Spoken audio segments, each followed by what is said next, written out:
Preste muita atenção no que vai acontecer nesta noite.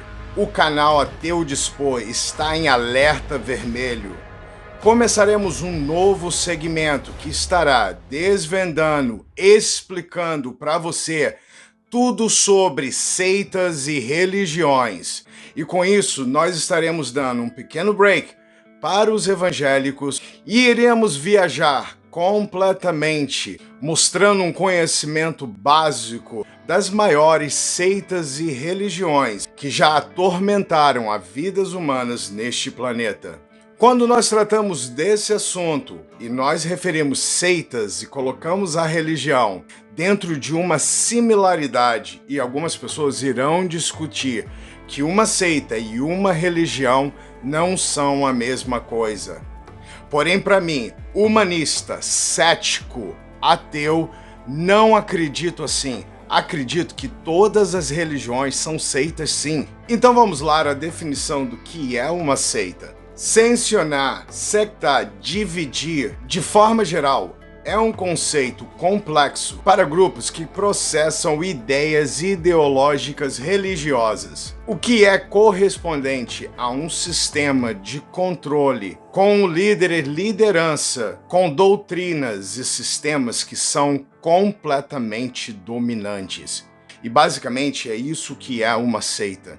Entenda que o termo seita é usado amplamente e é aplicado a grupos que seguem e têm um líder. Daí você vai notando os princípios básicos de uma seita. E nós podemos identificar uma seita pelas suas práticas e costumes. Então vamos olhar esse quebra-cabeça e entender as peças principais que formam, na verdade, uma seita. Toda seita vai ter um líder. Toda seita vai ter uma ideia ideológica.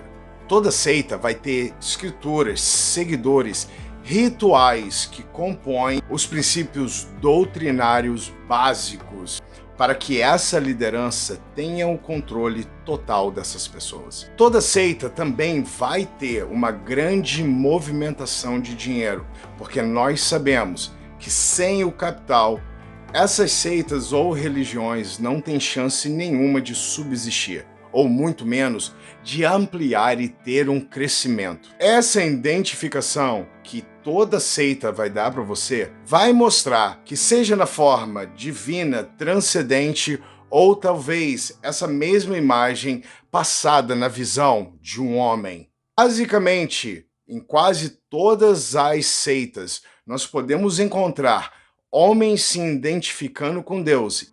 Agora que demos para você a introdução e nós explicamos muito bem o que é uma seita, vamos entrar hoje no primeiro episódio, dando um pontapé maravilhoso, falando de uma religião que você conhece, mas que talvez você não conheça tão bem assim.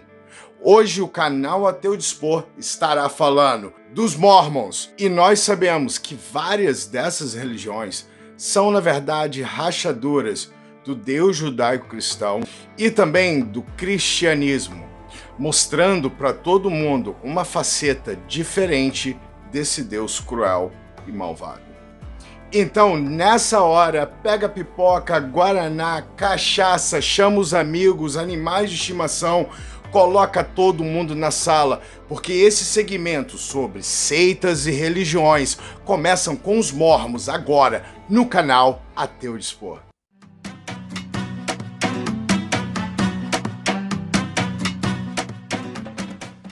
Talvez você saiba que os Mormons são simplesmente uma das religiões que podem no final de semana acabar batendo na sua casa para simplesmente pregar para você.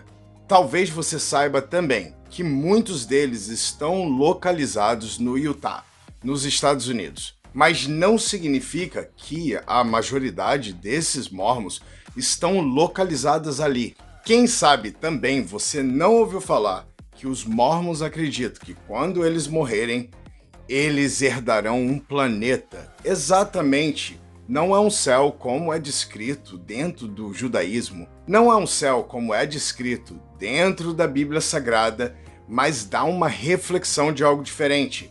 Eles irão morrer e de recompensa vão receber um planeta exatamente para eles poderem ali viver eternamente. Talvez você também tenha ouvido sobre o racismo que foi ensinado dentro dessa religião, ao ponto que eles afirmaram que os nativos americanos, os Native Americans, tenham sido, na verdade, descendentes de judeus que navegaram até chegar aqui nas Américas. Eu tô falando para você algo sério, isso está dentro da religião deles. Hoje, nesse episódio, nós tentaremos compreender a história dos Mormons, também compreender a sua fé e, com isso, talvez responder algumas perguntas que você tem sobre os Mormons. E nasceu e viveu no ano 830 DC. O Livro dos Mormons, como vocês podem ver aí na capa, é um outro testamento deixado por Jesus Cristo. E o engraçado é que não é um evangelho, é simplesmente um Novo Testamento de Jesus Cristo nas Américas. E obviamente que nós iremos encontrar muitas críticas vindas dos céticos em relação a este livro. O Livro dos Mormons também é chamado como a Grande Pérola de Valor. E doutrinas e convênios são totalmente considerados por parte da própria Bíblia Sagrada. E, obviamente, desde que essa Bíblia Sagrada esteja corretamente traduzida, o que nós sabemos que traz um problema original para esse textuário santo. E queira você, meu querido primata, acreditar ou não, esse testamento vem em destaque como a nova mensagem, o grande testemunho de Jesus Cristo para as Américas. Uma piada completa, uma invenção da cabeça desse primeiro profeta, e nós já vamos identificando todos os problemas desse livro, que é, na verdade, toda a base tirada da Bíblia Sagrada. O mormonismo é uma religião nova, que ascendeu no ano de 1800. O grande profeta e também pastor líder desta igreja, Joseph Smith. Nós vamos entender que muitos mormons não veem a própria religião da mesma maneira. Aparentemente, dentro do mormonismo, não é necessário uma nova religião em si, mas o mormonismo é visto como uma restauração do cristianismo. E daí você vai entendendo essas pequenas guerras. De acordo com o site oficial dos Mormons, eles não acreditam somente na Bíblia Sagrada, mas também acreditam no Livro dos Mormons e veem os dois livros como a palavra de Deus, sendo que esses dois livros contraditórios são inspirados pelo mesmo Deus, contados de uma maneira diferente em uma outra religião, ou melhor dizendo, numa seita. E aqui nós vamos entender o porquê vários cristãos acabam ficando irados com os Mormons, dizendo que eles estão retirando e adicionando palavras, contextos, histórias dentro da verdadeira palavra. E os Mormons, na verdade, no seu site oficial, vão dizer que da mesma maneira que algumas pessoas recebem inspiração vindo da parte de Deus para deixar a sua mensagem, assim também foi feito com o profeta Joseph Smith. O que vai nos mostrando o que não é uma resposta e simplesmente uma desculpa para eles poderem manipular essa palavra, criando um segundo livro em adição da Bíblia.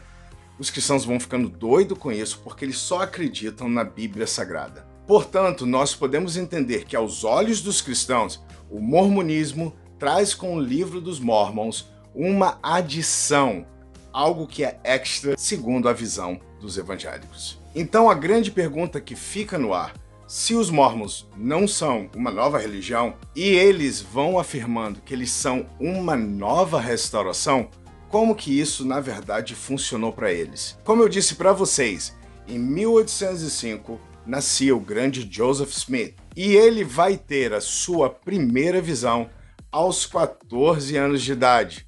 Algo impressionante, porque nós podemos ver aí Deus selecionando uma criança para levar uma palavra muito forte, contraditória, que, na verdade, acabaria criando essa rachadura, uma inimizade com os cristãos. Você vai entender que aos 14 anos de idade, Smith estava realmente preocupado com as denominações, tentando pregar a palavra de Deus. Havia uma grande confusão na visão de Smith. As denominações estavam criando divisões e não estavam pregando a mensagem verdadeira do Senhor Jesus. Daí nós podemos entender o que acontece com vários pastores, e um grande exemplo disso, saindo um pouquinho da questão do mormonismo, é o Valdemiro Santiago, que era uma ovelha do Edir Macedo e depois teve a sua própria revelação, montando a sua própria seita. Então, voltando ao contexto original. Joseph Smith sai de manhã e vai para o meio da floresta quando ele tem um encontro com uma luz que deixou ele completamente cego, atordoado. Essa luz trazia do céu uma imagem que era nítida para ele, a imagem de Jesus Cristo e Deus ao seu lado. Oh, que maravilhoso, super emocionante. E isso nós estamos aprendendo numa cabeça de um menino de 14 anos de idade que deveria estar assistindo Disney. Eu sei, naquela época não havia Disney, mas ele deveria estar sendo uma criança. Então nós podemos ver uma mente completamente imaginativa. Joseph Smith, aos 14 anos de idade. Nessa grande visão, Smith tem todos os seus pecados perdoados pelo Senhor Jesus, porque ali havia uma necessidade de uma seleção especial para trazer um novo testamento, ou melhor dizendo, uma nova palavra. Joseph Smith, naquela hora, reconheceu que todas as outras denominações estavam erradas e que ali haveria o verdadeiro chamado que iria mudar a história. De acordo com a Igreja dos Mormons, a primeira visão trouxe luz e conhecimento para Joseph Smith. Naquele exato momento, ele teve um pouquinho da substância de quem era realmente o pai e o filho, numa visão espetacular. Joseph Smith vai afirmando algo aqui que é encontrado na palavra de Deus, que Jesus realmente teria morrido por todos os homens e por todos os pecados. Algo tradicional na doutrina cristã. Em 1823, Joseph Smith tinha somente 17 anos de idade quando tem a sua segunda visão. Joseph Smith, em um momento de santidade em oração, ele pede para que Deus venha naquele momento se encontrar com ele. Só que dessa vez ele foi visitado por um anjo celestial chamado Maroni. E por favor, não é Marrone da banda lá, porque... E entre outras coisas... Não tem nada a ver, não é um anjo chamado Marrone, tá bom? Eu choro. Galera, Maroni, alguém tiver uma tradução melhor em português, por favor, me ajude. Mas não é o cara da banda Bruno e Marrone. Isso aqui é um anjo vindo do céu. Esse anjo vai declarando para Smith que ele foi escolhido para declarar boas novas daquilo que Jesus e Deus realmente tinham para essa nova reformulação da sua própria vontade. De presente, Joseph Smith ganha placas de ouro que estão ali contidas numa linguagem egípcia que não tem tradução ou não existe, supostamente contada por ele, que mais tarde vão virar o livro dos Mormons. Essas placas de ouro, dadas na verdade para Smith aos 17 anos de idade, continham toda essa história do livro dos Mormons.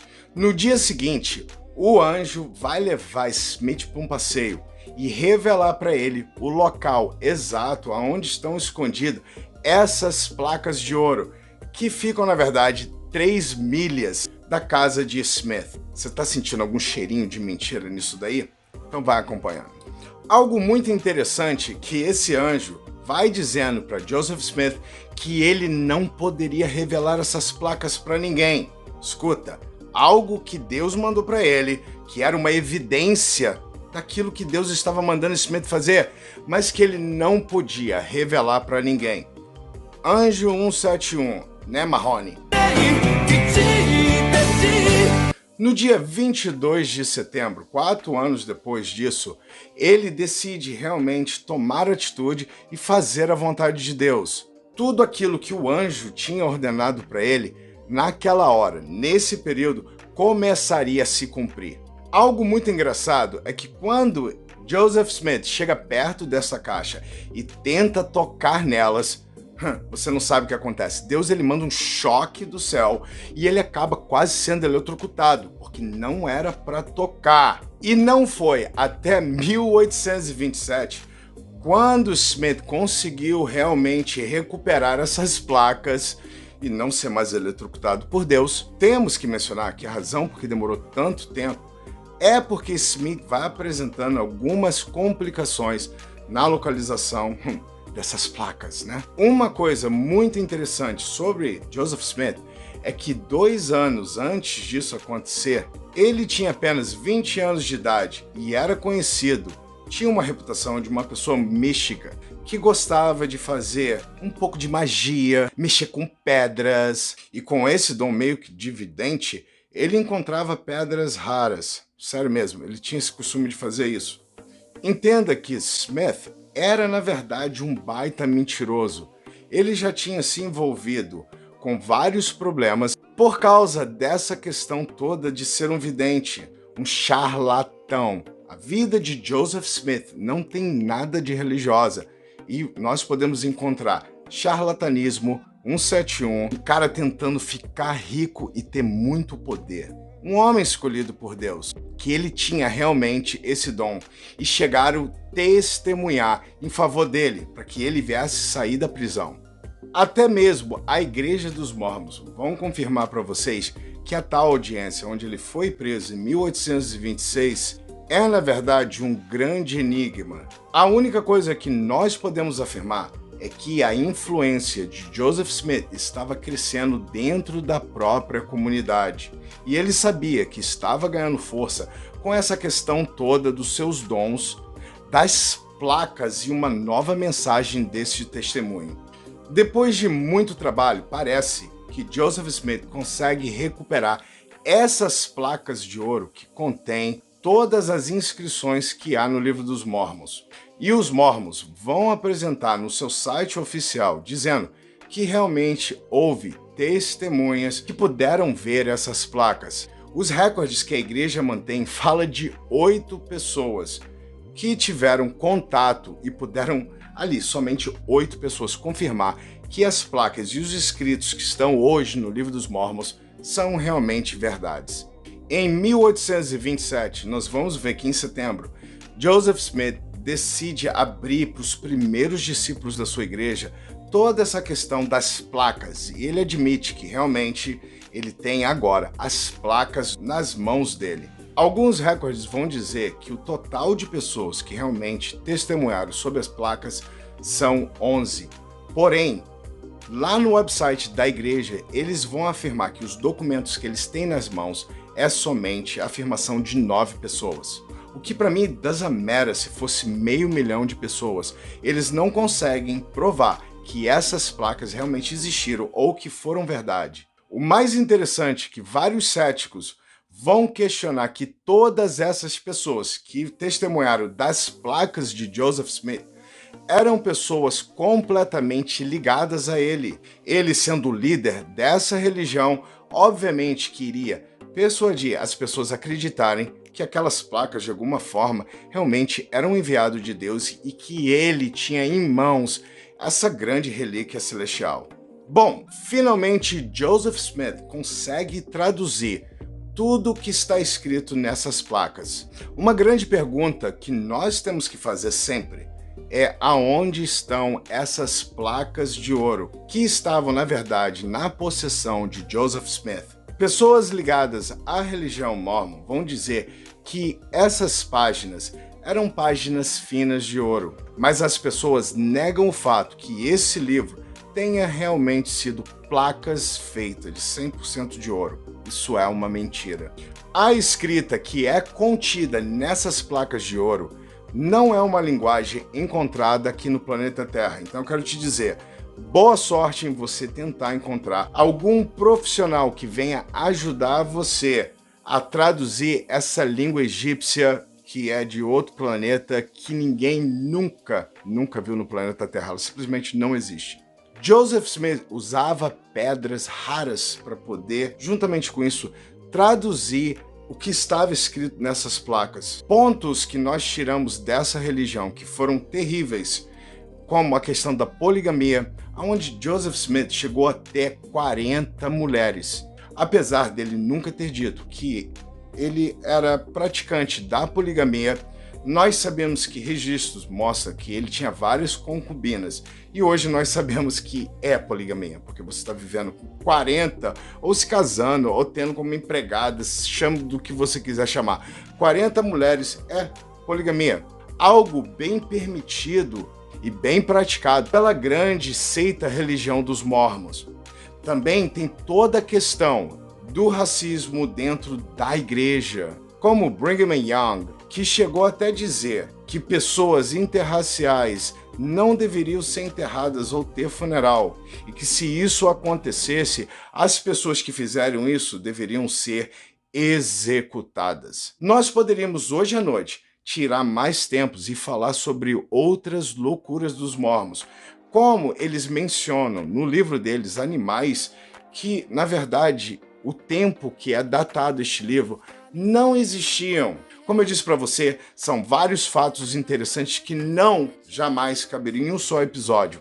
Mas eu espero, meu querido primata, que você tenha gostado e que esse estudo tenha sido um estudo bacana, proveitoso para você poder, sabe, nessa iniciação, poder ter uma argumentação com seu amigo Mormon. Semana que vem nós temos 2 grandes episódios, voltando com o segmento da Bíblia e as coisas mais macabras, terríveis da palavra de Deus.